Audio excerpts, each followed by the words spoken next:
The Motor Dream podcast is recorded on Wallamedigal land of the Eora Nation. It always was and always will be the lands of the First Nations of Australia.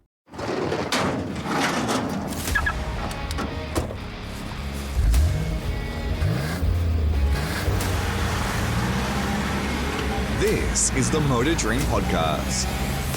Well, hello, and welcome to this, the 12th episode of the Motor Dream podcast. Conor McNally with you, as always, and this is the podcast where we can dream just a little about what our dream garage would be if money was no issue whatsoever. The Australian motor racing season is really ramping up, with a number of the key categories getting their championships into full swing around about now. And it's quite timely because by the time you listen to this, the opening round of the Repco Supercars Championship will be kicking off at Mount Panorama this weekend with a thrifty Bathurst 500. So this episode has a bit of a Supercars feel about it. If you've been a regular listener from the very first episode, thank you again for joining me. If you're a newbie, welcome along, and here's how this podcast works. I tell my guests that one day they wake up and check their phones and discover that they receive a text to say that they need to check their bank balance. They then open up the bank app and suddenly discover that their balance has gone to infinity. They are billionaires. As soon as they discover their newfound fortune, they get an email from this mystery benefactor that tells them that they can spend anything that they like and buy any car or bike or machine that they want. But there is a catch. They are only allowed 3 cars, bikes or machines in their dream garage. Now, it sounds easy in theory, but as my previous guests have already discovered, it is very, very hard. You'll get to hear from drivers and riders from within the motorsport game, as well as those who work in the motoring industry. And on the odd occasion, you'll hear from some prominent personalities who all share the same passion of cars as well as motoring. Now, with the Repco Supercars Championship commencing this weekend at Mount Panorama, it seems quite timely that our guest in this episode is a part of the Supercars Media team. In fact, if you're a fan that has regularly travelled to most rounds of the championship, you may recognise my guest from her role as host and reporter for the big screen coverage that complements the TV broadcast that you see on Fox Sports and the 7 Network. Charlie Barlow has been a part of the Supercars Media team since 2021 and is about to embark on her 4th full-time season with the organisation. Not only does she do the hosting and roving reporter duties, she's also an integral part of the public relations team that coordinates all the media appearances the drivers do throughout the year. It's a far cry from her humble upbringings in Essex in southeastern England, where she grew up not far from the world-famous Brands Hatch circuit. In fact, she wasn't even into cars at this early stage of her life. But it wasn't until she moved to Australia in 2006 that a chance opportunity to attend the Gold Coast Indy event a few years later would completely transform her life. And it's a life she wouldn't have any other way. She's combined her passion for the media and her newfound inner bogan love of cars to become a highly sought-after TV presenter and journalist within the motoring field. Her work is featured in Speed Cafe, Drive.com.au, the TA2 Australia series, World Time Attack Challenge, Speed Week E Series, and most recently with Supercars. And she's also taken on a mentoring role with the FIA Girls on Track program, teaching girls and young women an insight into the motoring world from a female perspective. So as you can appreciate, life does get very busy for Charlie, especially when she also has to juggle her work with motherhood. But she found time in her chaotic life to sit down and chat with me over Zoom about all things motoring and what her dream garage is. Now, we recorded this interview just prior to the Sydney Super Night round of the 2023 Championship last year, and it was even more chaotic for Charlie at the time because it was the period where Shane Van Gisbergen had won his debut NASCAR Cup Series race on the streets of Chicago, so her workload was off the scale. But ever the professional, she found time in her busy schedule, and it was one of the more fun interviews I've done on this podcast to date. So without further ado, it's great to have Charlie Barlow as a guest on the Motor Dream podcast.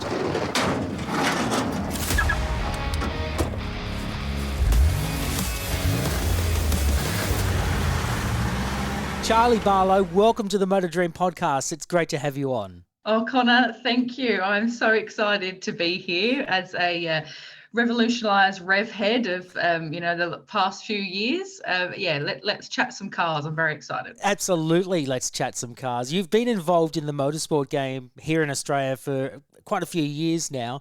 You're very much a prominent part of Supercars, not only as a big screen commentator and also presenter, but also behind the scenes as well. But you and I first started working together a couple of years ago when we did the Speed Week E-Series powered by Gran Turismo, which was a very fun thing to do. It was the third season that you hosted, and you really embraced the E-Series environment. It really spiked your interest, didn't it? It did. That was so interesting. I think, I was aware of sim racing. This is obviously pre-COVID as well, so we hadn't really seen it completely kaboom like what it did when we went into lockdowns and when we saw some of the big motorsports throughout the globe take on e-racing and sim racing to be able to survive that time where we couldn't go out at all.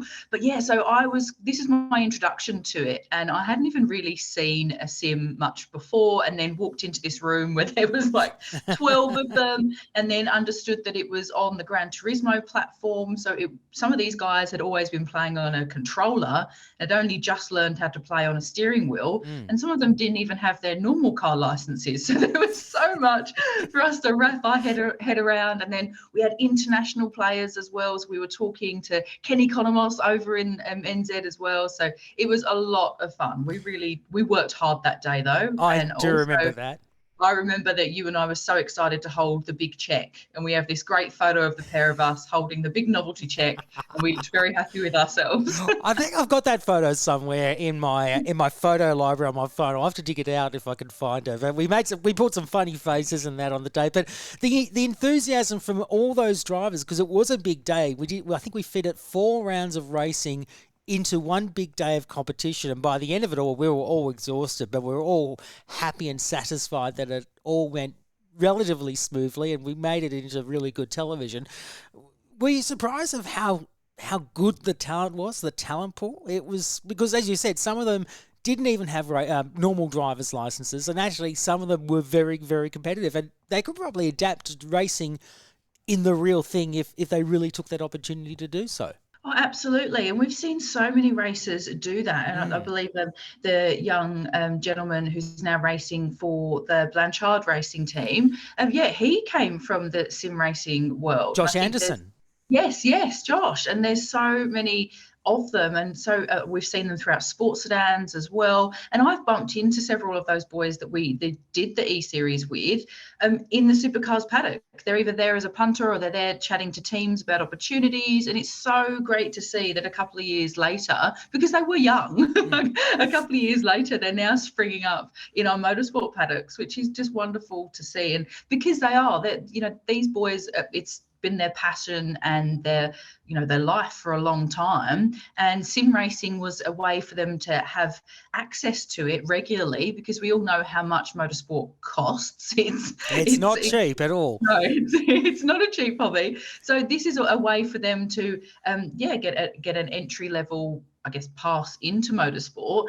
And then they're doing so well that not only are they racing sim racing internationally, and some of them, we see them going over to different countries now to do it, but now they're also taking a step into real world racing, which I think is just so great to see. And it legitimizes it as well, doesn't it? We see that sim racing really is something, and these guys have absolute fantastic skills. We put a Supercars driver into a sim. Some of them are great. Some of them hate it, and after 30 seconds say, I'm never touching one of these again, get up and leave. So these guys have got real world skills in sim racing, and they should be totally applauded for it. You see, I'm not surprised in the slightest that some of the sim racers can transgress naturally into the real world. And a great case and example, actually 3 great cases and examples, are Justin Ruggier, who won Super 3, or what was V8 touring cars back in the day in 2014. Very successful now in his own right, winning in Aussie racing cars and doing other categories. Josh Muggleton, who's raced in production cars, a runner-up in the GT World Finals, GT Academy World Finals for Gran Turismo. And, of course, Matt Simmons, who won the GT Academy and won himself a factory drive with Nissan in GT3 racing in the GT World Challenge, which that speaks volumes that anyone can basically get into a sim and drive it, but it takes a great amount of skill to be successful in that and then translate that into the real world and be just as successful in that endeavor as well. Absolutely. I remember in sim racing, they have the opportunity to put themselves against some of the best racers in the world as well. We've got Lando Norris, we've got Max Verstappen, we've got Shane Van Gisbergen, we've got the current guys in our current Supercars Championship. So many of them use sim racing as a tool for themselves. Brody Kostecki, Anton De Pasquale. And yeah, Justin and Josh have both featured in our E-Series and done really, really well. And Josh Muggleton, funny enough, was our very first safety car driver ever in the Supercars series. So I believe it was in 2021, I believe. Yes, he drove the Ford GTE for us and was our very, very first Supercars E-Series safety car driver. I love his story. The fact that he went all the way to the GT Academy World Finals, almost won the drive, and it was just a very small thing that happened, that he still kicks himself to this day. But it led him to do things like Time Attack, do things like the E-Series with Supercars, and he's done very well in production car racing. So, as I said, I'm not surprised in the slightest that these guys have done well in the real world. Yeah, completely agree with you. And yeah, I think for anyone that wants to get into motorsport of any kind, sim racing is definitely a way to go. And it's, as we say, an accessible way that, you can definitely translate those skills to a real life car. And go for it. Have you been in a sim yourself? Yeah, wasn't the best. I've done a few laps of that. And we also, my previous husband had a sim at home and I did try that and was horrific. But we actually do have a sim at the Supercars office on the Gold Coast, which I could, if I wanted to, I could, go in it all the time. But I do walk past it and go, oh, that looks nice. But I know that I'm not good at that. But when I take Miles, my 10-year-old son, to work with me, he pretty much spends most of the day in that sim. So he quite enjoys it on school holidays and he's got his name written on the Bathurst leaderboard, but we all struggle to beat Paul Martin, who is motorsports operations. He manages the Dunlop Series category. Yes, he is exceptional in a sim, so I don't want to show myself up against Paulie Martin. Actually, I must ask, how good is Miles? Has he got that natural flair to drive? Do you think he's got a bit of skill to move forward, maybe in the real world? Well, he did a little bit of karting when we were living in Sydney. So since we've moved to Queensland and gone through life changes, he hasn't really been doing karting. He's leaning a little bit towards two wheels. He does like his dirt bike, which terrifies me. I'd prefer a go-kart, to be honest with you, but I won't be that helicopter parent and say no. But he does have a natural, I can tell a quick story as to why I think he's got a natural ability. His very first go-karting race was in the pouring rain in Sydney at the kart track there at the back of SMSP. Yep. It was torrential and I was freaking out and thinking, oh my gosh, his very first race. But he'd been doing a few test days and things, and he's quite a reserved kid and he sort of doesn't really put himself in harm's way. He's just naturally kind of a guy that sort of, or boy that just takes a little bit of okay, I see what's going on here. I'm just going to make sure that I'm not going to get myself in any kind of trouble. He's kind of that kind of kid, risk averse in a way. So for him to do his first race in the pouring rain petrified me. But for him, it was great. He thought it was brilliant. He was spinning off everywhere. He had to, take it easy around corners and everything like that. He did an exceptional job to just go out there, race all the rounds that over the weekend. He loved it, smiling from ear to ear. So I think he, has a natural ability to drive a vehicle or drive a car. He loves anything with an engine. Does he have the competitive, what I would say, mongrel that you kind of need to push yourself to that next level and be, battling for podiums or battling for titles? I haven't seen that emerge from him yet. And I can say that within the racing realm that he's been in, and then also within his other sports like soccer and tennis and other things that he plays, I haven't seen that emerge yet. So I'm going to see whether, puberty might bring something out, who knows, but definitely for fun, I think that racing go-karting or dirt bike riding will be a big part of his life, and he loves boating as well. But would it be in a competitive way? I'm not quite sure.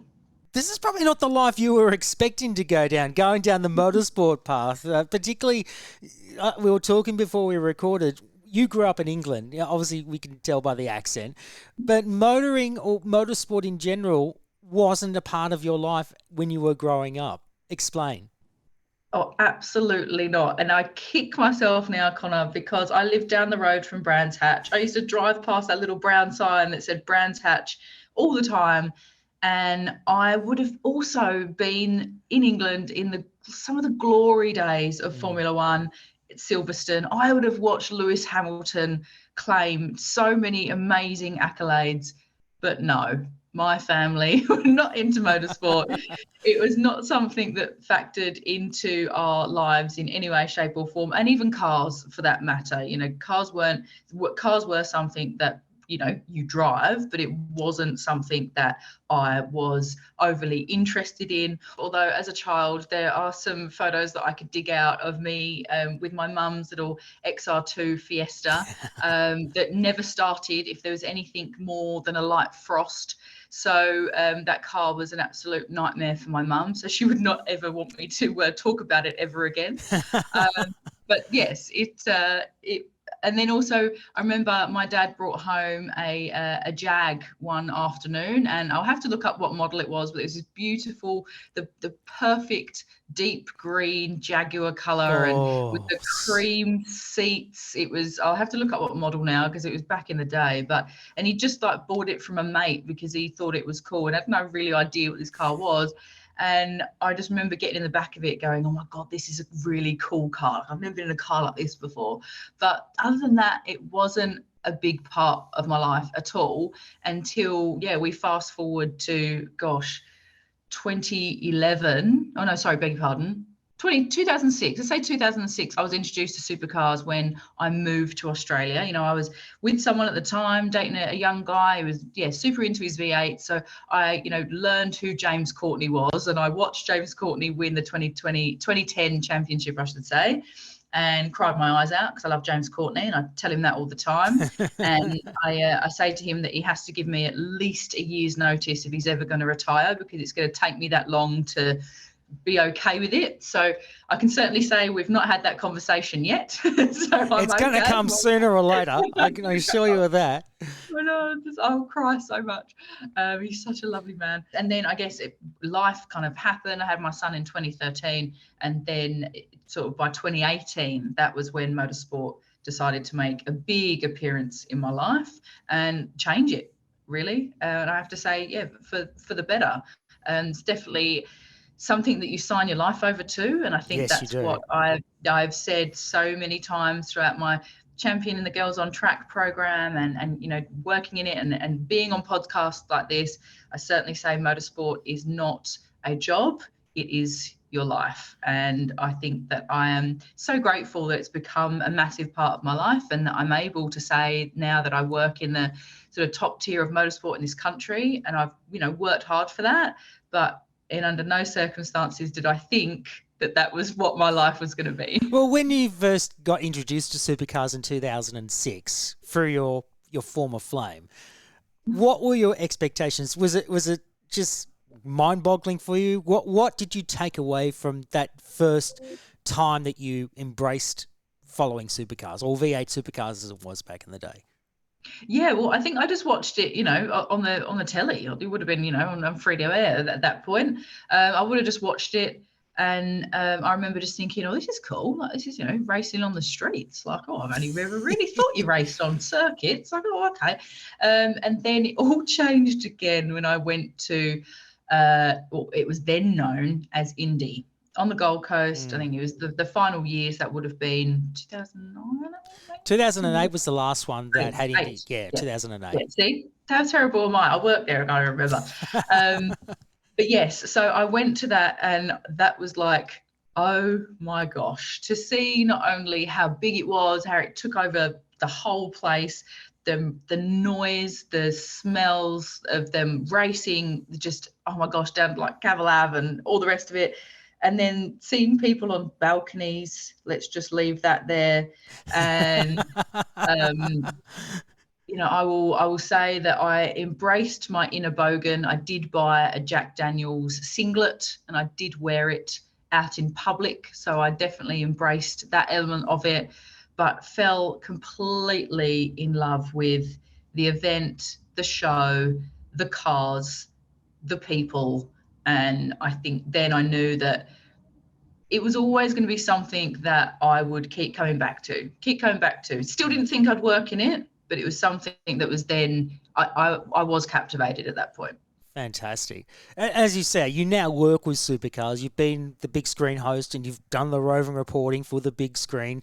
But it's not just the roving reporting and the big screen stuff you do. You do a lot of stuff behind the scenes, preparing for all the PR stuff for the upcoming event. What does that entail? Tell the listeners what your role is all about. Yeah, well, it's morphed. I certainly came on board in 2021 to be a journalist and write more about the people within Supercars, write more about that kind of celebrity-esque vibe, and sort of trying to bring a kind of female voice into how we reported for Supercars. And it morphed itself into, because we went into another lockdown in Sydney, I became the queen of Zoom interviews. I interviewed every single driver and everyone we could possibly relate to the paddock via Zoom. And then once we got back on the road again, excuse me, I kind of morphed more into the doing the Paddock Club Q&As and doing, hosting signing sessions. And then that's where the big screen element was born from. So I had a very much of a hybrid role. And then purely for, I guess, career longevity for me, a new challenge, I wanted to step into the PR and comms space and promote this sport to the world. That's what I want to do, and that's what we try to do in our team. Paul Glover is the head of communications and public relations for Supercars. Throughout COVID and throughout the past couple of years, have done the job by himself, which blows my mind that he's been able to not only lead the communications of a global sport, he's also been doing my job, which is scheduling all of the PR and getting a driver to this, that, and the other, which on paper sounds easy.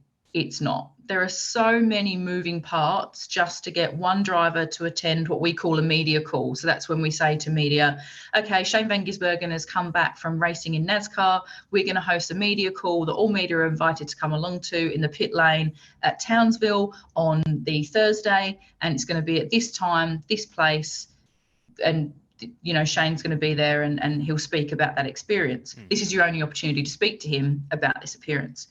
To get that to happen, there's a lot of moving cogs. Not only are you talking to the team, you're talking to media, I'm talking to my team, I'm talking to the events team to make sure there's nothing much going on in that area that we're going to host the host the media call in pit lane. Because, for instance, if there was a practice session or a support category on at that time, you wouldn't be able to do it in pit lane. One, because it's a hot pit lane and people shouldn't be standing near pit exit, but also it's the noise. You won't be able to hear anything for the interview if there's noise going on at that time. So there's so many moving cogs that you need to ensure are all talking to each other and you're the conduit for it. And also, you don't want to double book. So I don't want to double book Shane. I don't want, Frosty to be having a media call at the same time on the other side of the circuit, because I know media probably want to attend that one as well. And so it's just getting everything to work in itself and then look at it as the wider sport and what is it that we want to promote to the world. But then also, sometimes we have Dunlop series as well that we have to promote. So at events like Townsville that we just had and Sandown that we'll be heading to in, where are we going there? We're going there in September. Yeah. We're going to have them there as well. Plus it's an endurance round. So it means we've got co-drivers. So Sandown, I've already started building this PR schedule, what we call it, our promotional schedule. And we are 8 weeks out and I'm already in the throes of saying, okay, who needs to be where, what, how, what time, talk to every single department within Supercars and then reach out to the teams and say, okay, what is it that you guys want? And then also I have deadlines to work to for that. So when our supplementary regulations come out, which is 6 weeks ahead of the event, they're sent out by Motorsport Operations. My deadline is 48 hours after that is released. My promotional schedule, version 1 of it, needs to go out because teams need to know when to book travel, XYZ. So yes, it's making sure that I've started those conversations weeks ahead so that I know that on that Friday, my PR schedule can go out and it's as correct as it can be at that time. And then what's funny about that is that I'll be sending that out, but I'll probably be on my way to Tailem Bend. So it's moving your brain in between that I'm heading to this event for the OTR Super Sprint, but I'm thinking about Sandown. And then I know that Bathurst is coming up behind it. And also I'm doing the pre-promotional things for the Gold Coast 500, working with our on-site PR executives and team that we have there. Because a few times we outsource kind of the bigger ones because we know that we'll be in Bathurst and then it's near enough 2 weeks out from the Gold Coast. We need a team on the ground doing things for us because we're doing the biggest one of the year. So yeah, your brain gets pulled in a million directions, but I love it. But you do have a journalistic background behind you, which probably has helped you in your role in many ways. And you've written for drive.com.au, you've written for Speed Cafe as well. You've done so many other different roles, being a reporter and presenter for the Australian Motor Racing Series, World Time Attack, of course. So you've done all these various roles. So it's obviously helped you be prepared for such a role that you're doing right now. And I take it before you came to Australia, you did journalism back home in England.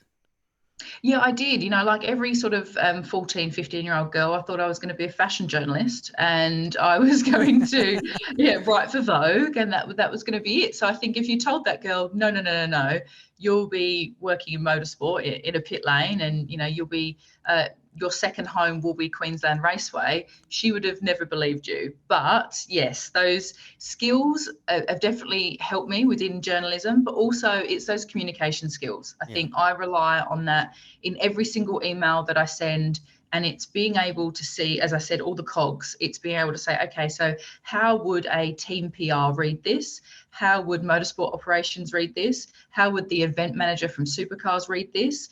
How would the team coordinator for, Red Bull Ampol Racing, how would they read this? It's just making sure that you can see it from everyone's perspective and then bring it forth in a way that everyone can say, okay, I know what Charlie's saying. This is where I need to be. This is what I need to do. And it can be something as small as when we go to a signing session. I know I've got 25 drivers coming to a Superfest, which is the pre-event signing session that we have normally as like a bit of a street party. I have to make sure that I say, bring along Sharpies and umbrella because there might not be shade. It sounds so simple, but I have to make sure it's communicated. Otherwise, people won't bring it. And then I've got to deal with 25 drivers sitting in the blazing sun for an hour, and I don't want to listen to the whinging. So it's just having those skills. Yes. To sort of think outside the box, problem solve. And I do think that that's where my age does help me. I think, coming at it from this is motorsport is my second life. I had a whole life before supercars and before motorsport, and all of those skills I've been able to bring into, my life in pit lane. You mentioned before Shane Van Gisbergen and of course his success in Chicago when he raced in NASCAR, and of course he's about to go back to America and race at Indianapolis. So how busy has that workload been before and after, particularly the interest from outside of Australia? How busy has that been for you? Well, I'm lucky in a way that the direct media requests that came through on that day from Chicago, I felt so bad for the head of comms at Red Bull Ampol Racing because he probably got sent 100 requests in about an hour. Wow. Was intense. The whole world, I wouldn't say woke up to the genius of Shane Van Gisbergen. It wasn't that, because we knew that he could drive the wheels off anything. There was a reason why he was in a NASCAR in the first place. Yes. However, what he did was just unbelievable. Like, we were all watching in the Supercars HQ, blown away by what Shane did. And then yes, it went into everyone wants to talk to Shane and they want to talk to him now, but he's on a flight to Townsville because he's racing this week. So funny enough, I can kind of see the timeline from beginning to end, because I was having the conversations with the team PR manager probably about 4 weeks before Townsville, or maybe a bit more, because it was Shane's 500th race start. And I was going, okay, well, we need to make sure we organise a media call because it's a significant milestone. Yeah. We'd like to celebrate it. I went and did a design for specialised flags for fans to wave at it, because I knew Shane would hate that. He hates anything that brings kind of we know he's not a media person. He's made no secret of that. So I was like, okay, well, Shane's going to hate this, so we have to do it. And then, so I knew that he was going to be already going in Chicago, and he had a long line of testing as well. So I knew he was going to be flying out from Darwin and then flying back into Townsville. So I had to organise media calls with him over in the States as well, so we could talk all pre-NASCAR and pre-Townsville and all those sorts of things. We were negotiating all of that beforehand. Then he goes and did what he did in Chicago and blew our minds. And then we all looked at each other and went, that media call is going to be a busy one on that Thursday, isn't it? Okay, cool, right. and then we put extra things into place to make sure that, and to be fair to Shane, he must have been completely jet lagged, but overwhelmed by the attention that he would have had in that week or so. He was sensational at that media call, and he was standing there for at least half an hour, which is all we allocated for it really, but he spent extra time and he was fantastic. So for someone who, is very open about the fact that media makes him uncomfortable, in that time, he did incredibly well. And I think we all stood back and went, wow, he deserves every single sort of compliment or accolade because he was really great during that time. I agree with that. You're not going to get an argument with me about that. In fact, if anything, and I want to make a comment, if Bob Jane was still alive, because a lot of people will remember Bob Jane brought NASCAR to Australia with the Call of Thunderdome and everything. If he was still alive now, I think he would be saying, "I told you so." He'd be saying, "This is, I helped bring the product to Australia." He'd probably be wanting to have all the credit, but he'd probably be saying that, this is a proud moment. People should embrace what we've just witnessed. And a lot of people are, which I find absolutely amazing. He really is, and it's so great to see that Brodie's going to be heading over there as well, and they're going to be racing together, and I can't wait to see them both at the Brickyard. It's going to be fantastic. And watch this space, because we're going to be trying to at least get something, and then maybe a Scott McLaughlin involved and things like that. So we're going to try and sort of celebrate it as much as we can from a Supercars standpoint. And then look, I would say that Cam Waters, he will be over there as soon as he can get there as well. There's going to be a lot of Supercar products going over to NASCAR and showing them what we can do. And we are all embracing it here at Supercars. We have to, because they're putting us on such a global stage, and also just showing what incredible talent we have here in this sport, and then paving the way for other young guys within Australian motorsport to potentially go over there and do the same thing. So I'm very grateful to Shane's team, to Brodie's team, and hopefully Tickford and beyond, that they're going and making these deals to allow us to really compete on a global stage. Let's not forget Scott McLaughlin. Look at what he's done in IndyCar. He's done fantastic. He certainly has, and I had the absolute, I feel kind of conflicted about this, because I missed out on Scott in Supercar days. I missed out by one season. I was very upset about that. I wanted to work with Scott, but then I did get the chance to work with him in Adelaide last December, when the Adelaide 500 made its amazing return. And he is just not only an absolute professional, he's a wonderful guy. So anyone that says that they have met Scott and interacted with Scott tells you that. And when you meet him, you truly believe it. He's just an absolute gem. Adore him. I still remember Adelaide 2014. I think everyone remembers Adelaide 2014. The Jandal quote, which is still fondly remembered to this very day. I think that's what put Scott on the map. His candor, his attitude towards motor racing, it just resonated with so many people. And I think that's why he's done so well in IndyCar, because that same candor is carried across, and it's really resonated with the people in the US. It's been incredible. Yeah, he's been such a great ambassador for New Zealand and for Supercars, which is just fantastic. And again, what I love about Scotty is that he's himself, and he's done exceptionally well just being himself. Yeah. So I hope that so many other drivers and fans and young kids see that, you know, you can be successful and you don't have to try and be anybody else. You can be yourself. Tell us about Girls on Track. You're very much involved in the FIA Girls on Track program, which is run in conjunction with Motorsport Australia, and you've worked with some really cool people in that program. Jess Dane, Kate Beck as well, who I'm good friends with as well, and Emanuela Francesco. You've worked with her in that program. So there's so many cool people that work within the program to introduce young women and girls who are, you know, encapsulated by motorsport to embrace the industry in a whole different perspective to what has been done before. It's a very, very creative program. It is an exciting program as well. Tell us more about that. Oh, thank you so much for asking. You know, it is something that I'm so, passionate about, but I have to be so honest. It was a goal of mine to be involved with Girls on Track. I remember I had a vision board, even before I was working at Supercars. I knew about the program. You know, Jess Dane, even though she's younger than me, she knows I look up to her. It's just to see these amazing women that, love a sport, love their jobs and their lifestyles and their passion, and they want to share it with other girls and women and also support each other in their own endeavors. And it was a goal of mine. I had the Girls on Track logo, and I had a photo of one of the events that had gone on, and I said to myself, I will be part of that one day. I will do it.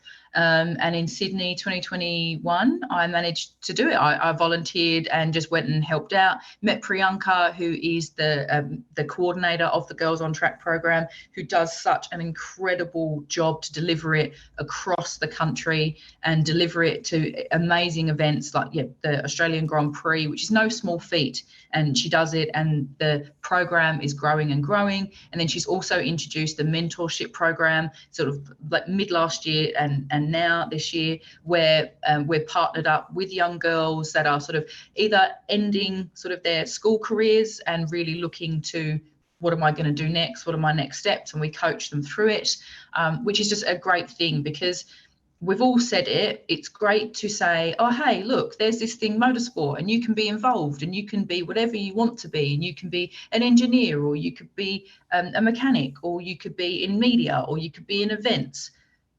But how do they actually do it? What's the next step? And I think all of the ambassadors and champions that are involved with Girls on Track, that's really what excites us. It's about finding those girls that are like, yes, I'm all in, help me. And we go, okay, let's do it.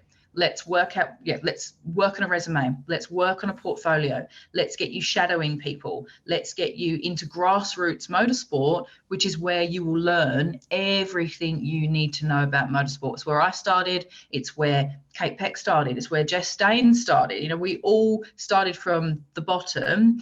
I remember Jess Dane tells this story of course, her father's Roland Dane, but not in any way, shape or form did he make it easy for her. No, he put her in sub-assembly. He put her in sub-assembly, and she's making car parts. And I'm looking at her going, oh God, no, I didn't do that. Oh no, I just, stood out in the middle of a paddock and just was like talking to people and writing stories. Like I didn't get my hands dirty. But so there's just these incredible women that are just ready to share all of their knowledge and ready to help and ready to be there and ready to just be there for your good days and be there for your bad days. And it's not, just about going to events and going, oh, this is great. It's about having real depth and helping these girls and women who want to be involved in motorsport, helping them get there. I think the next part is creating more jobs, because it's just obviously at the top tier of motorsport, there's only as many jobs as there are jobs. We have one team coordinator, one team PR, you have one team manager. It's difficult to create more roles within motorsport. So I think we need to look at that as a probably a next step. However, we are making sure that as many girls as possible are aware and ready to take on those roles. And I think that is a massive step forward from where we were even 5-10 years ago. I think it's an even bigger step, even say in the last 30 years. I think we're seeing a lot more women in motorsport, not just in a driver perspective, but in terms of in a management sense. I mean, you look at Betty Klemenko. She's now a team owner, the first female team owner in supercars. And the fact that Erebus are leading supercars at the moment in the teams championship, that speaks volumes. You've got Jess Nicholson, who's now clerk of course. She's in the upper echelons of officialdom in the Motorsport Australia landscape. I mean, that's a big deal. We're seeing more and more of these women taking on these big roles, and they're doing very, very well out of it. And let's not forget, people like yourself, people like Kate, people like even Rihanna Crean. You've all got these roles and doing outstanding with them. Yeah, and I think it's just great to also for young girls to see that, yes, that Kate Peck and I and Rihanna and I, we're all in the same realm of media. Emma Norta-Francesco, Nadine, that we're all in the same realm, but there's no backstabbing, there's no bitchiness. It's, guys, we're all here, we all are professionals, we love what we do, and there's enough room for us all. And I think that is where what we need to showcase. Kate Peck and I, if I can't make a job, or vice versa, Kate Peck and I go, oh, hey, do you can you do this? Are you available? And also with Emma Norta-Francesco, I owe her most of my career for her putting me forward for things. Like, we worked together at Drive, but she would, motorsport realm, she would put my name forward all the time. And that's what it's really about. It's about supporting each other and showing that it's not her against her, which sometimes when you get two females in one place, that's what, people like to say. It's not like that. We are all here for each other. We catch up outside of events. We don't just smile for the cameras.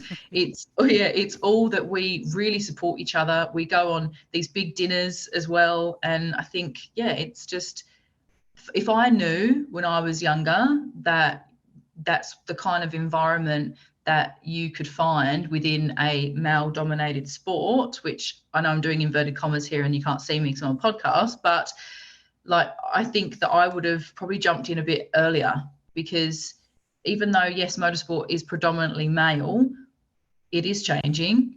And it's also that even if you feel like, yes, there's more men in pit lane, there are women that are there to 1000% back you. And you can definitely find an amazing family, an amazing community in motorsport.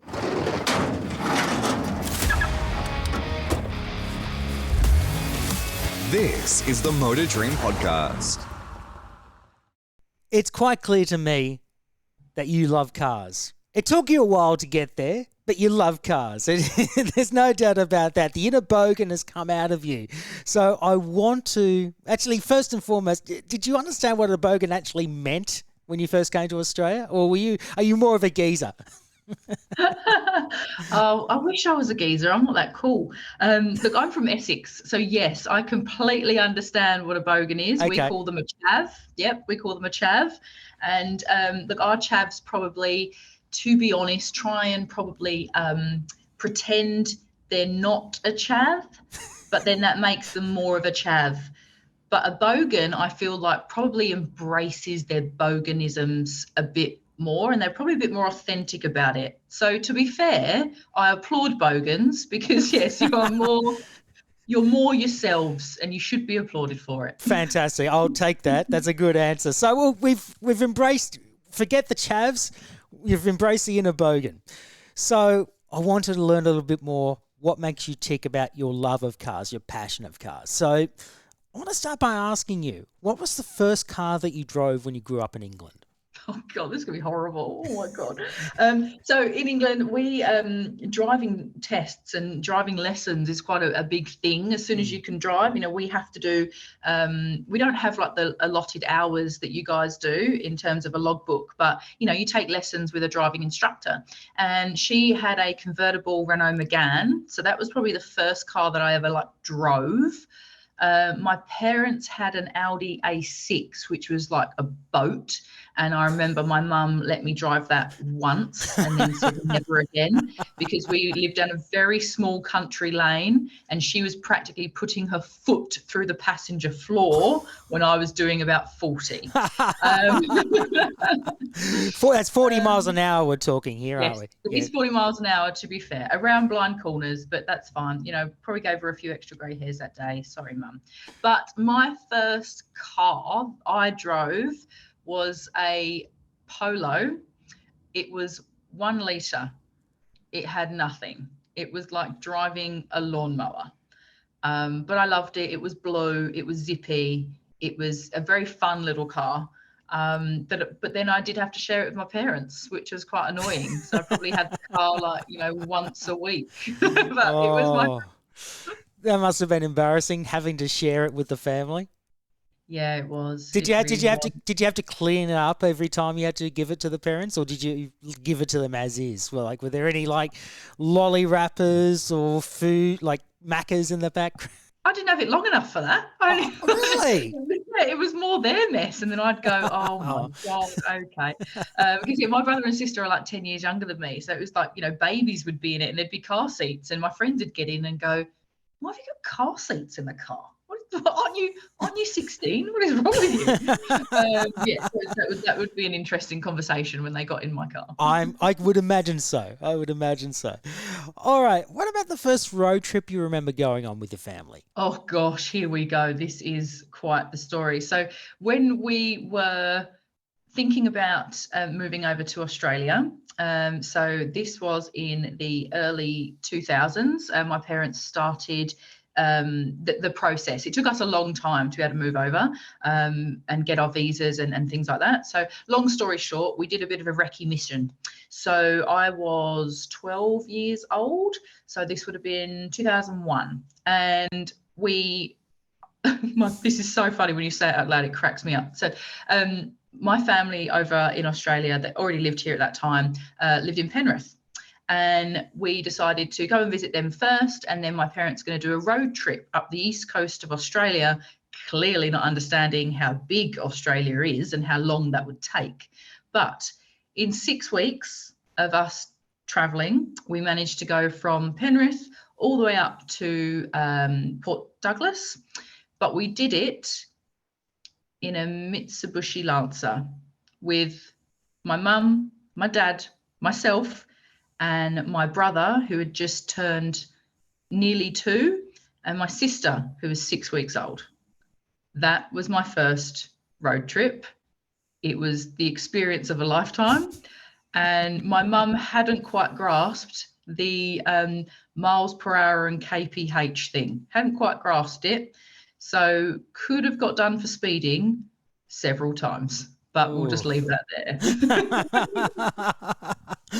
Oops. That have your parents actually grasped the kilometres thing as yet, or are they still? Oh yeah, totally now.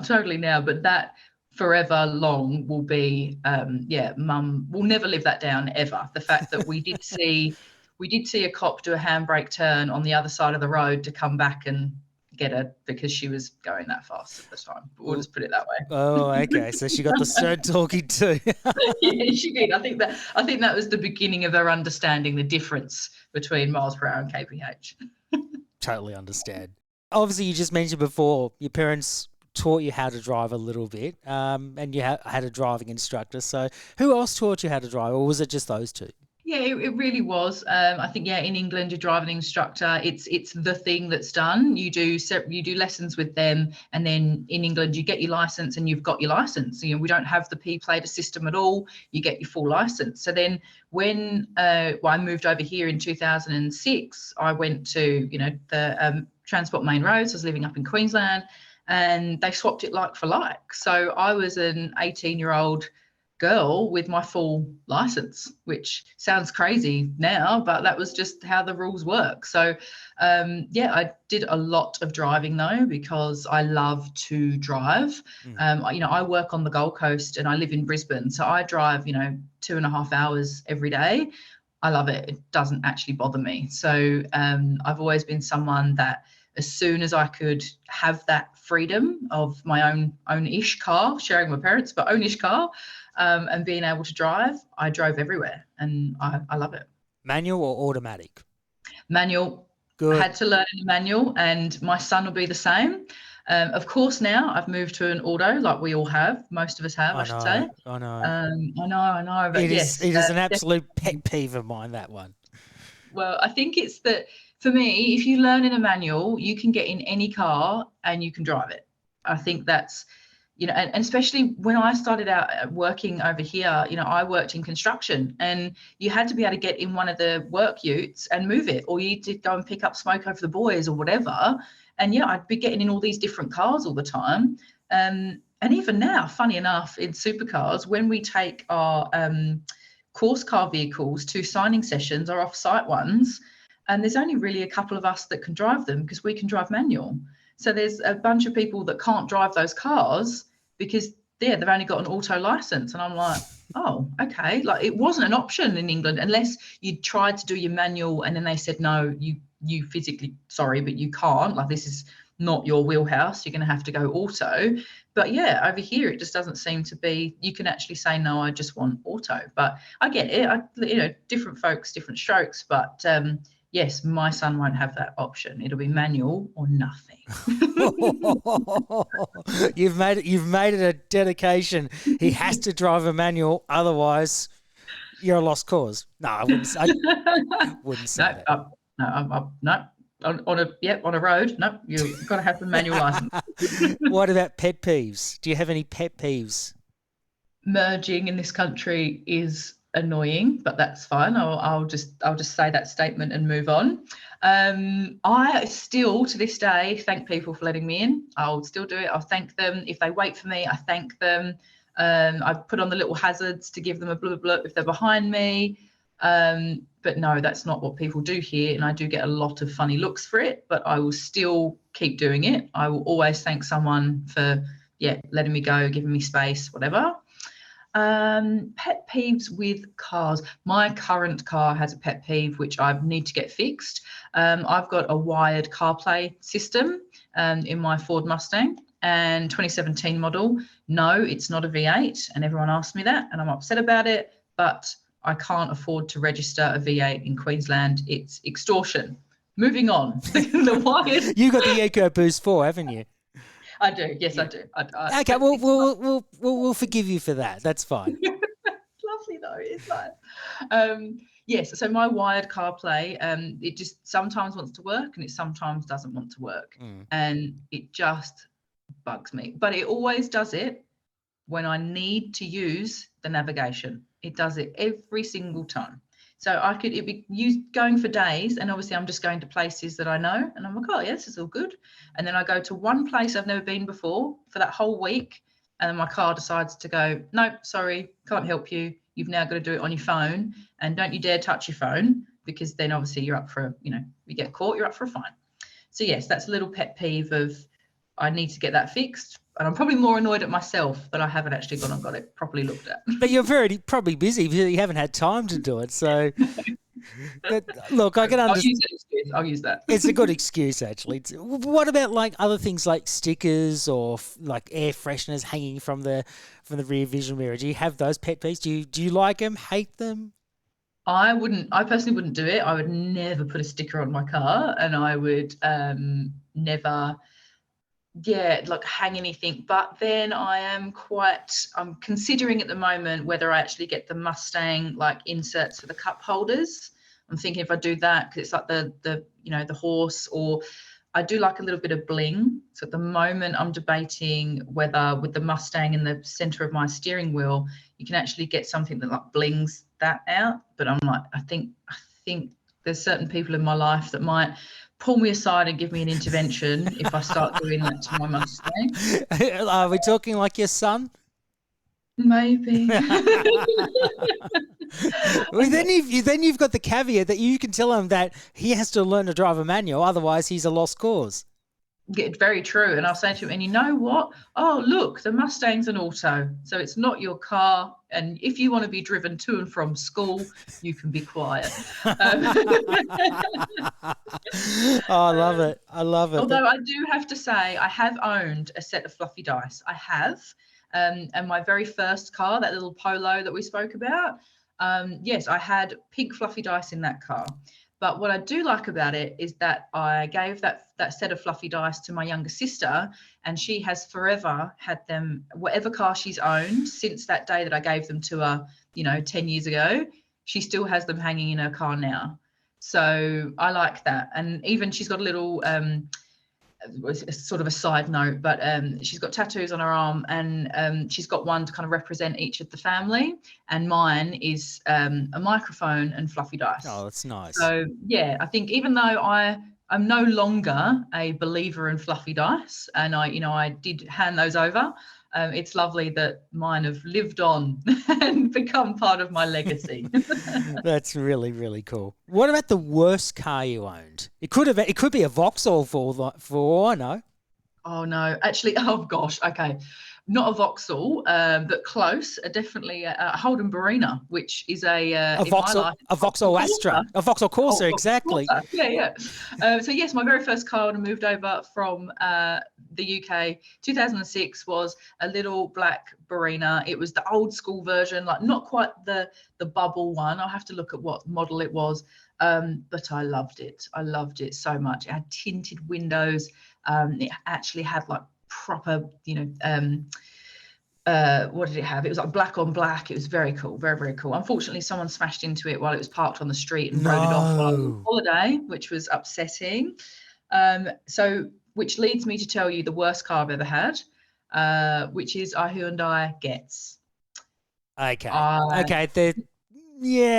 can give them a bit of a miss. The current Hyundais I love, but the Getz is, yeah. And I think I've got to be fair to the Getz though. Not only did it take over from my beloved Barina, and I got into this and was like, oh, this is like being back in the Polo. Doesn't really have any guts, anything like that. But then also, I was pregnant, and I had, then given birth, and then I was trying to get my son in and out of this car seat in a Getz, and it was a 2-door Getz, and I just began to hate the car so much because it was just not practical. So to be fair to the Getz, it probably actually wasn't bad. It was just my life circumstance at the time didn't match the Getz. So then I upgraded to a Mazda 6, which was a nice little sporty number, had a wing, so I thought I was cool. And it had 4 doors, so it was like, oh my gosh, thank goodness. Yes, and I had her for several years, and yeah, I did love that Mazda 6. It was very nice. And now you've got the Mustang. Well, yes, in between that, I moved from the Mazda 6, then I had a CX-9, which is the big mum bus, which that was my first ever brand new car. So yeah, I got to sort of pick the color and what configuration I had and all the rest of it, which was great. And then went from mum bus to not a mum car at all. And yes, so in 2020, late 2021, I got the Ford Mustang 2017 model. Yes, it is the EcoBoost, but it is a lot of fun. It's exactly what I wanted. White, on black, and I love her. Have you actually ever named your cars? I don't name them names. I did have Bella Barina. I think that was the last, and that was, in the time of when Twilight was out as well. So that was I was being kind of cool, calling my car Bella. Yeah, I know, I'm that cool. I'm that cool, Connor. But then I play on words. So when I had the CX-9, I called it the Maserati. Oh dear. I love puns. I love dad jokes. That's my thing. I was going to ask you, dad jokes. What's the go? What is the go? I love them so much. And I love the fact that people share them with me now. And it's become part of my identity. I love it. Like, people tag me in so many of them, send me so many, and I just sit and giggle. And I love that. I never want that to end. I love it. Absolutely love it. Yes, so the Maserati was the CX-9, and then now I've got the Mustang, and I got her in the throes of when we were moving to Gen 3. So I decided to call her Jenny with a G, and then because she's a Mustang, Gen 3 Mustang, her name's Jenny. So and then I'll also call this my Gen 3 era instead of my Gen 3 era in supercars. So yeah, it's a whole next generation thing going on. There's a lot of puns in that one, I can assure you. What about eating in cars? Yes or no? Look, I'm a mum. You have to. My car multitasks a lot. Although I've stopped applying makeup while driving. I've stopped doing that. Ooh. I used to do that. Got yourself in a strife? No, never got into strife. I just realised it's actually, it's especially on the M1. Anyone that drives on the M1, daily and up in for the Brizzy to Gold Coast run, it is dangerous. You need to be looking all the time because people just slam their brakes on. Yep. And I had a couple of very close calls, so decided to never put makeup on while driving again. Although eating and definitely drinking coffee is a must in my car. You have no arguments with me about coffee in the car. I get arguments with my fiance about that, but that's another story. Although we do get coffees when we do go for our road trips, so, it's all relative, really. It's all relative. Of course. Your car is a big part of your life. Big part of your life. Totally. Final thing, the best memory you've had in a car, and be PG about it here. We'll be very family friendly about it. We will be. Well, can I slightly bend the rules? Can it be in a motorhome? Does that count? Yeah, we'll allow it. Okay, fantastic. So I recently as June this year, went on a solo trip around the NT. So we had our round in Darwin, the Darwin Triple Crown, and then I spent 5 days alone on the road driving a motorhome from Darwin to Catherine and back. And to be brutally honest, I wasn't meant to be going on my own, but we won't go into that. So it's a bit of a surprise to be doing this solo, but it was quite possibly the best thing I've ever done. I saw this incredible country that I absolutely adore and so thankful to now call home. And also I just had that freedom. And I think that's what, I was talking about earlier about the fact that as soon as I could drive, I drove everywhere. And I have this conversation with my son quite a lot of when you go from getting your license and getting your first car, it changes your life. You suddenly can go to places that you would have had to have relied on other people for. Yes, I know there's public transport. Yes, I know that, you can go with friends and things like that. I totally get it. But for me, it revolutionized my life. And then also that recent trip in Darwin, just loved it. But I will say that anytime you get in the car with me, it is like you're at a concert and you just need to understand that I'm going to sing really loud and it's not in key or anything like that. And it's going to be like the worst edition of carpool karaoke you've ever seen in your entire life. But that's what I do. And it's my me time. It's where I just enjoy it. And I think, so you can imagine my road trip around Darwin, that was it. Anytime I was in the car, it was full ball, straight up stereo, and just singing along to my heart's content, driving around this beautiful country. All right, I have to ask you then, the music. What's your music taste? Mine's quite eclectic, I think. I think I shock people with this. I think that is, assume that I'd be like, Britney Spears, Beyonce or nothing. It goes anywhere from, Luke Combs, I'm really into him at the moment, Morgan Wallen, a little bit of country, give me some Keith Urban, but then you can give me some, Papa Roach, Scars, and like those kinds of, I grew up with that kind of grungy stuff. So, you'll see me listening to maybe even System of a Down, or I wouldn't go as far as Slipknot. I don't go that far. But it's definitely an eclectic mix there.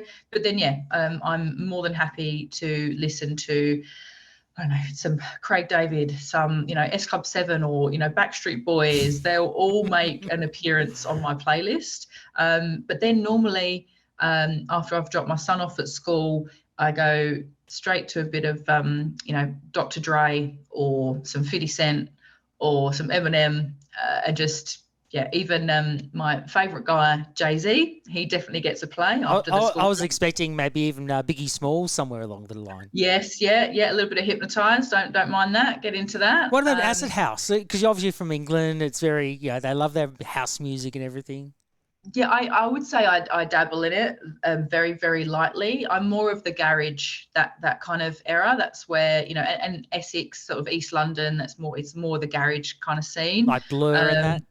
Yeah, like Blur. I'm trying to think of some others that people would actually kind of know. It's probably The Verve? super niche. Yes, yeah. But then I guess also when I was growing up, I used to listen to just purely garage music, and you'd listen to just the dedicated garage radio stations, which you couldn't even understand what the announcer was saying. It'd just be like, and then this music would come on. It'd just be all bass, or the whole thing's bass.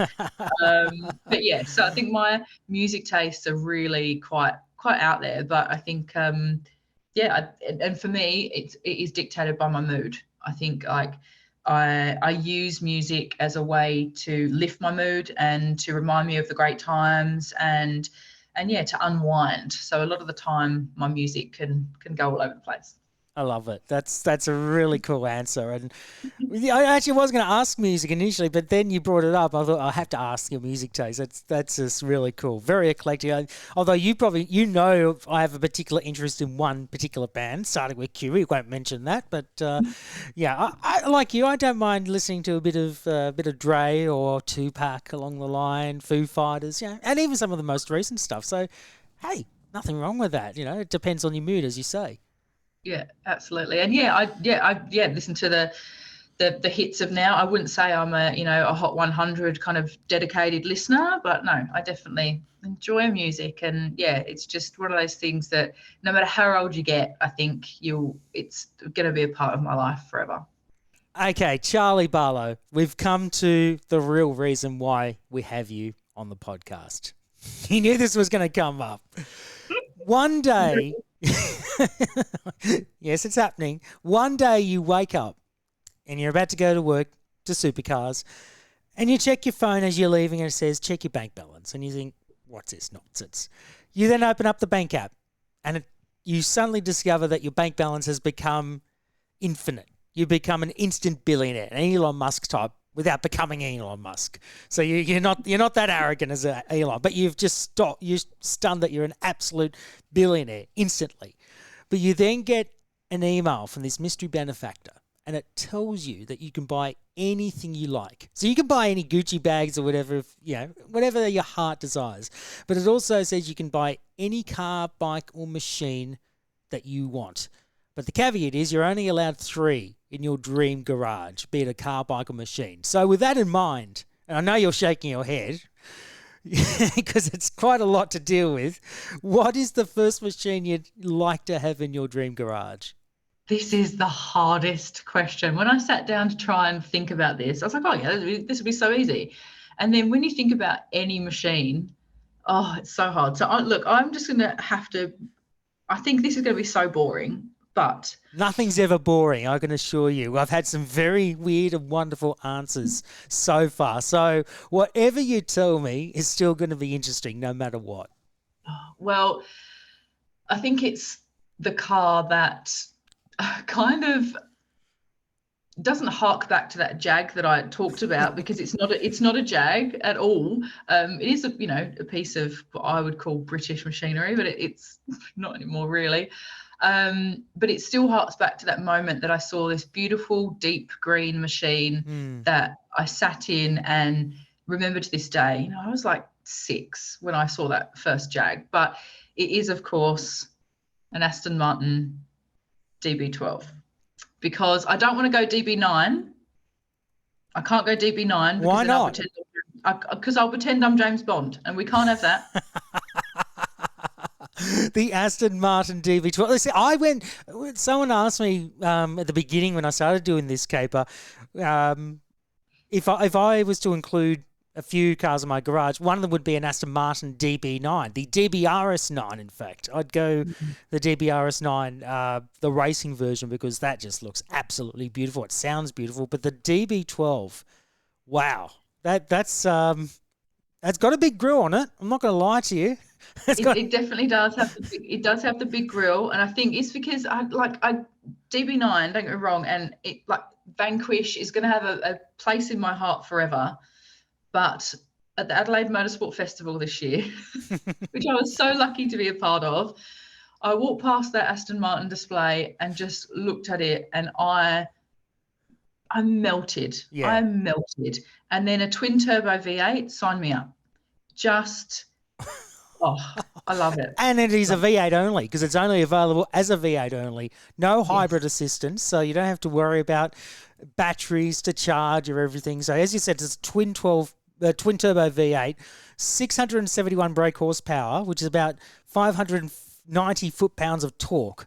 I mean, that's more than for a Porsche or Ferrari in the same league that can muster. I mean, that's a lot of ponies there. More ponies than your Mustang. I know. So then, I'll have to do something about that when you ask me about the other cars.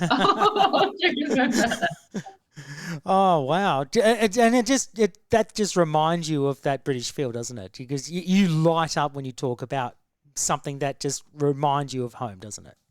Yeah. I think, as much as I love Australia and everything, I'm always going to call, the UK home. I haven't been back in a very long time. Yeah. But, and I do love Aston Martin. And I think it has just a place in my heart always. And even when I just say the words Aston Martin, and I don't really have this physical connection to cars. Like I love them, but I never actually feel a sensation. But when I say Aston Martin, I feel the hairs stand up on my arm. Like I feel it. So I know that somewhere someone is sending me one. Someone is sending me an Aston Martin. Oh, that's really cool. The DB12, that I didn't expect. That's left field, but I could understand the British relevance. That's really cool. What would be the second machine you'd have in your dream garage? This is definitely where my inner Essex girl comes out, and I have to own this car once in my lifetime. I have to, and I will, because I've grown up with so many of them around me. They are I reckon the most common car in Essex, without a shadow of a doubt. I'd have to look into it, but they must be. I'm pretty sure that most people have this as their first car in Essex. It is, of course, a Range Rover Sport. Oh, yes. I love Range Rovers. I think they are absolutely cool. I'm old enough to remember what a Range Rover, the original Range Rover, looks like with the 4.4 litre all aluminium Leyland V8, and that's when it was built by British Leyland. I mean, they used to break down all the time and rust and everything. The current Range Rovers, no, they don't rust. They're just so well built now. They so are. And I think a lot of people say to me, oh, why a Sport? Why not an Evoque? And I think I've sat in one, an Evoque, and it's the cabin is a lot smaller, even though, the interior design consultant was Victoria Beckham, who is the queen of Essex girls. She is our queen, but I still can't, it's too small for me. I need that extra room in my Range Rover. It will be white. Of course it'll be white, because my Mustang's got the same. The white on black, that is my look. I like that. I'll probably have that in all my cars at some point. Yes, Range Rover Sport. It will happen. That is, I look at it. I look at the current sports now. They actually look really cool. I mean, you're probably right. They're probably the type of car you drive around in Essex and go, yeah, this is my first car. It's like a fashion statement. It is. It's like, in Essex, it is all about what you wear, what you look like. No one, I'm sorry to say, there's not much substance past that in certain areas of Essex. I will say it's all about that. But yes, still wonderful people. And I love where I come from, and I love, my family and all the rest of it. So, don't get on the interwebs and hate me, guys, but it's, Range Rover Sport is a rite of passage. It's a rite of passage. I don't doubt that for a minute. Like it's, for the performance, it's like the maximum speed for this Range Rover Sport, 206 kilometres an hour, 0 to 100 in about 8 seconds. It's powered with a 3-litre engine, got about 183 kilowatts. It's got an 8-speed automatic. This is the current model Range Rover Sport. I mean, you really want that? I was expecting a V8. I was expecting something of a V8 somewhere along the line. Although, mind you, the Aston Martin does have a V8, so beggars can't be choosers.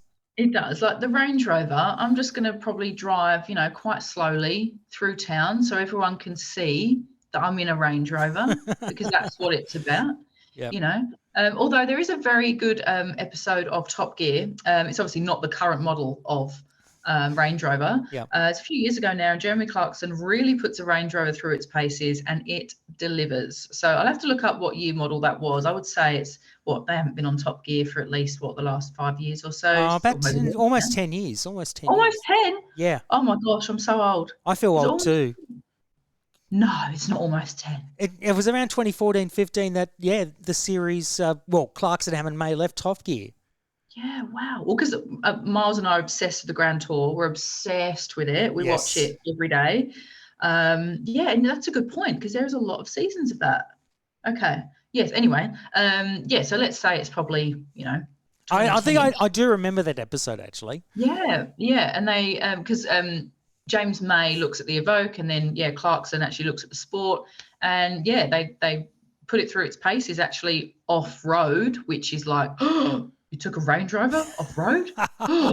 Everyone in Essex just like falls down and just complete dismay. But I think I would genuinely love one.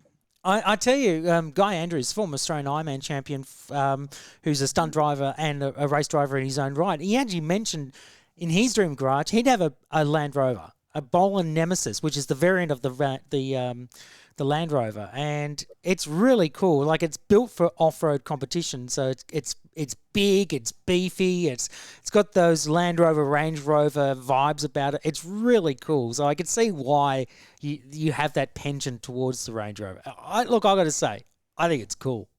As much as it's cheesy, it's cool. I love it. Thank you very much. I'll take it. Thank you. Finally, what would be the third car you'd have in your dream garage? Now, this one is to right a wrong. Actually, no, that's probably a little bit. Explain yourself. Why are you righting a wrong here? I own a Mustang that's not a V8. The amount of conversation, and I work at Supercars, the amount of conversations I have about why do you have an EcoBoost is, if I had $1 for every time I've been asked, I could probably afford to pay the registration on a V8 in Queensland. That's true, actually. That is very true. I've heard about how much registration for a V8 is in Queensland. It is ridiculous. Yes. So I didn't want to do that. So I've made the conscious decision not to do it. So I currently have, the 2.3 litre EcoBoost 2017 Ford Mustang. And I would like to right that wrong with a 7th generation Ford Mustang that will be coming out next year as the dark horse. Ooh. So this is the new Mustang that's coming next year with a specially modified... Oh, actually, the current Mustangs that we see in supercars. Yes, I'm going to allow that. That is so cool. And it's got some early 70s Mustang vibes, like the Mark III Mustang about it. It's just shut up and take my money to quote a TVC. Yeah. 5 litre V8. Yes. I can't believe I've actually got 2 V8s in my... That's not something that if you ask young Charlie, she would have gone, what's a V8? What are you talking about? But yes, my dream garage is going to have 2 V8s and a Range Rover in it. I don't think you could be more Chav Bogan-esque ever. That's what I've decided my dream life is going to be. Oh my goodness. Yeah, I think there's something about the growl of a Mustang, all those which I don't hear when I pull up to, lights currently.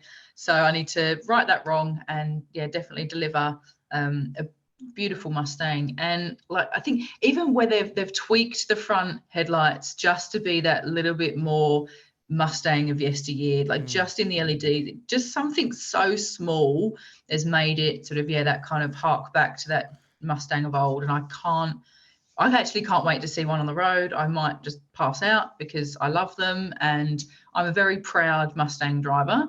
Even though you could probably call it a half Mustang. Yes, I do. I think it's even though I said, I don't have that. It's rare for me to have that physical connection to a car.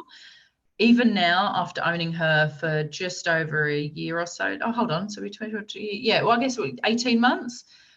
Every time I walk down, I live in a unit, so I walk down into my garage and I look at her and I still smile. And I sadly, because I travel a lot, and I leave her at home, I still say goodbye to her and I say, "Oh, you be a good girl. I'll see you when I get back. I miss you already." I'm one of those, sad cases that talks to my car. Yes, even now I love her so much, and I love that cars can do that. They can give you such a sense of pride, and such a sense of I feel good about something that's such a big part of my life. And yeah, Jenny definitely delivers that for me. Oh, Jenny will definitely deliver if you get the Dark Horse Mustang. That's Jenny will be like, "I can't believe it. What have you just cast me aside for this V8? But sorry, Jenny, you're out." Oh, look, I have to say that's just a beautiful way to end the Dream Garage. It's really cool. So the Aston Martin DB12, totally love that. The Range Rover Sport, I can see the chav in you, yes, definitely, but I love it all the same because it is a fashion statement.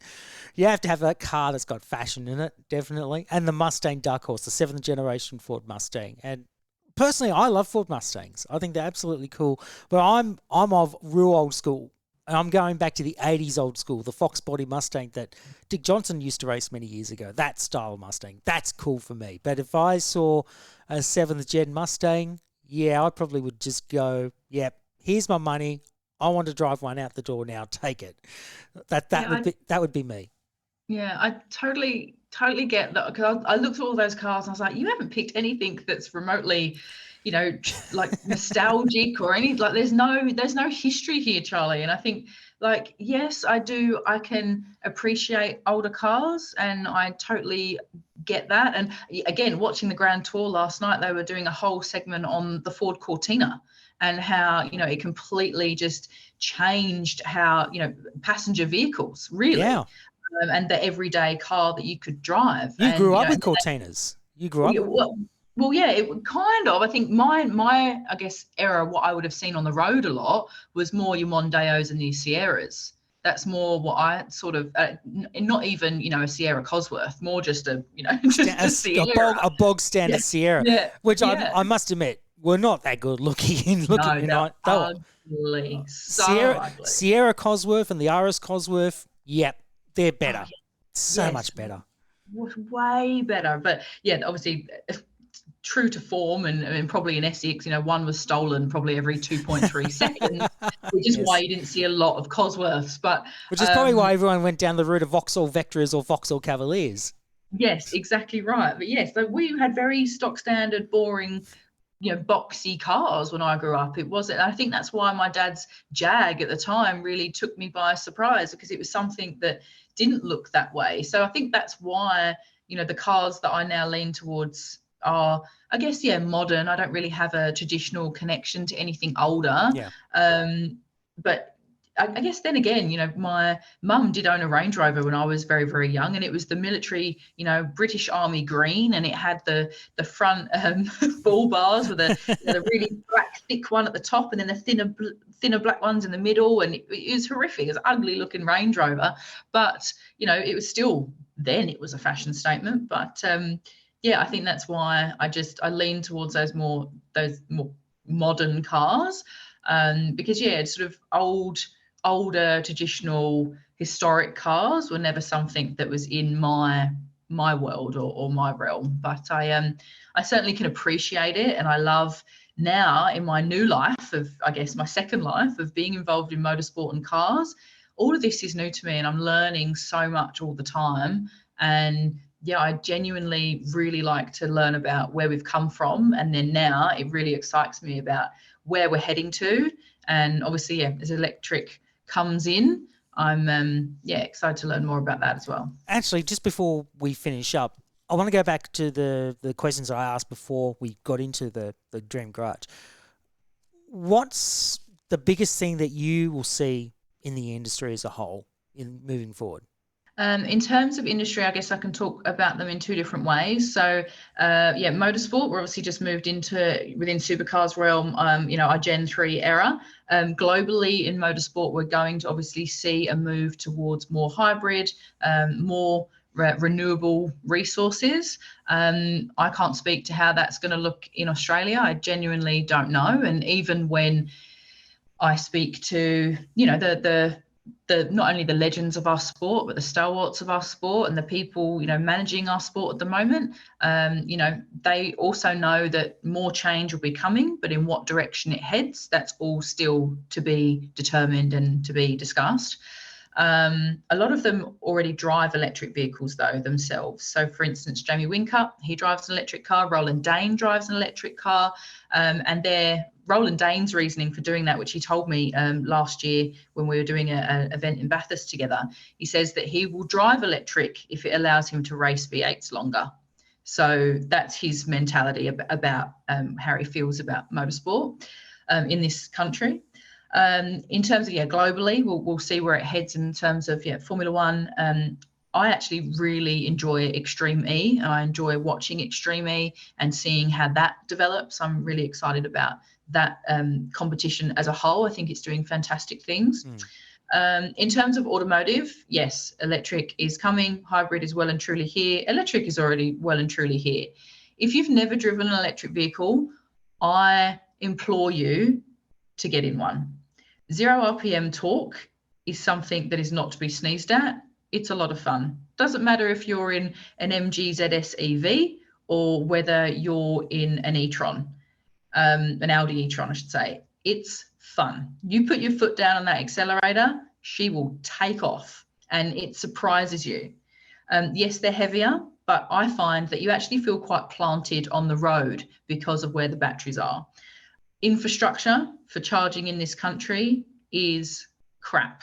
It's crap. So we really need to look at how we roll that out and how we actually make it accessible to everyone. And I think it needs to be not only from a government standpoint, but even from an employer standpoint, from construction standpoint, because I need to be able to charge my car at work. I need to be able to charge my car at home. I think there's things that we need to do to enable us all to carry all of the load, I guess, to make this actually achievable for us all, without sounding like a politician. It sounded really like I was on my soapbox then, didn't it? But it's very much like it is coming. And I think it's the same as like the internet. It's coming. And when it arrived, everyone went, oh, okay.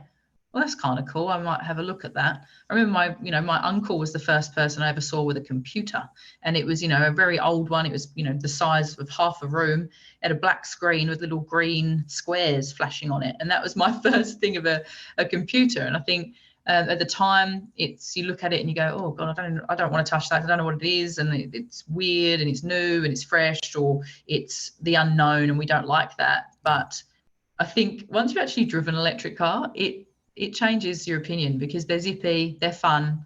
And yes, range anxiety is a real thing, but it can be managed. It certainly can. I had a long-term hire of an MG ZS EV throughout 2020, early 22, 21, I should say, and really, really enjoyed it.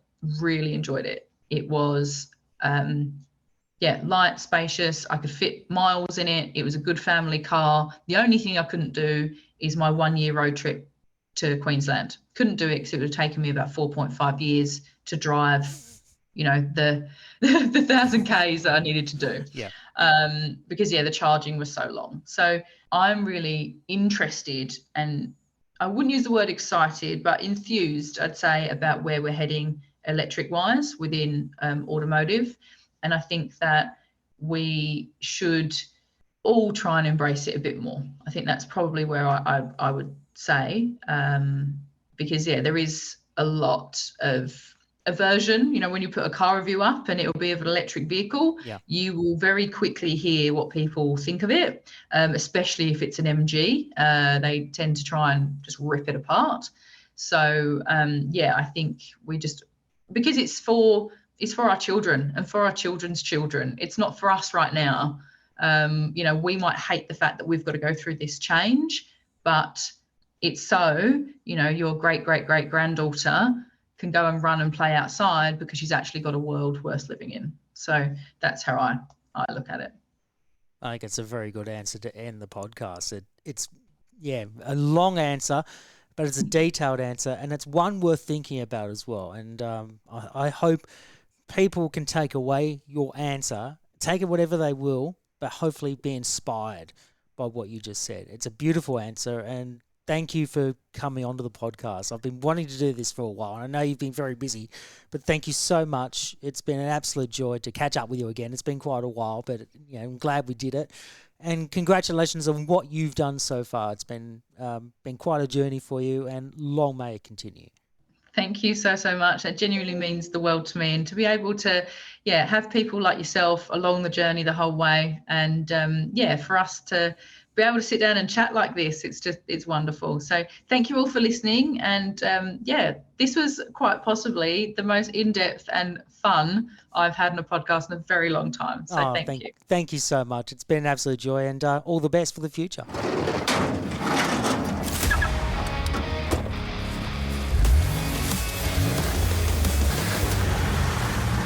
Well, there you go.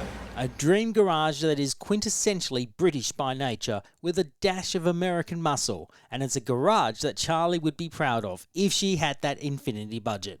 As you can tell in our conversation, her passion for cars runs very deep, and it's something that I don't think her younger self would have expected when she was growing up in Essex all those years ago. It's also quite incredible to think that it took one major motorsport event on the Gold Coast that converted her into a massive fan. A fan that has since become an important part of the Supercars community. We wish Charlie all the very best for the 2024 Supercars season, and you can follow Charlie on Facebook, Twitter, Instagram and TikTok. You can find the links on the show notes of this podcast. And speaking of socials, that's where you can find us with the handle The Motor Dream, which is also the hashtag. And don't forget to head to the show website at themotordream.com.au, where you can find previous episodes, show notes and information on the show. As always, make sure you like and subscribe to the podcast via Apple, Spotify, Amazon Music, and YouTube Music. And if you enjoy the podcast, please leave some feedback and spread the word to anyone you know who loves cars. Now, before we go, I thought I'd give you a quick update on a couple of our previous guests with some recent news. Now, as you may recall, about a month ago, we had Courtney Prince appear on the 10th episode. She was about to embark on her second year in Porsche Carrera Cup Australia, but 2 weeks ago, on the day we released episode 11 with Matthew Hull, Prince announced that she had parted ways with Porsche Centre Melbourne Motorsport and that she would not be on the grid for the upcoming season for the moment. Now, we're bummed for Courtney that she won't be contesting Carrera Cup for now, but we definitely wish her all the very best in her next venture in the sport, wherever she ends up. Secondly, our guest from episode 2, Maddie Patterson, has just recently announced she has become a fully fledged team owner. She will be team principal of the Sekhmet International Motorcycle Racing Team for the upcoming FIM Women's Road Racing World Championship, and we are beyond excited for Maddie and the opportunity that she has in front of her. We wish her the very best of luck. Well, that's it for this episode of the Motor Dream Podcast, and thank you as always for listening. I'm Conor McNally, and remember, if you do enjoy your driving, please do so safely out on the roads. We'll see you next time on the Motor Dream Podcast. Thanks for listening to the Motor Dream Podcast. This series is proudly produced by Beast Productions.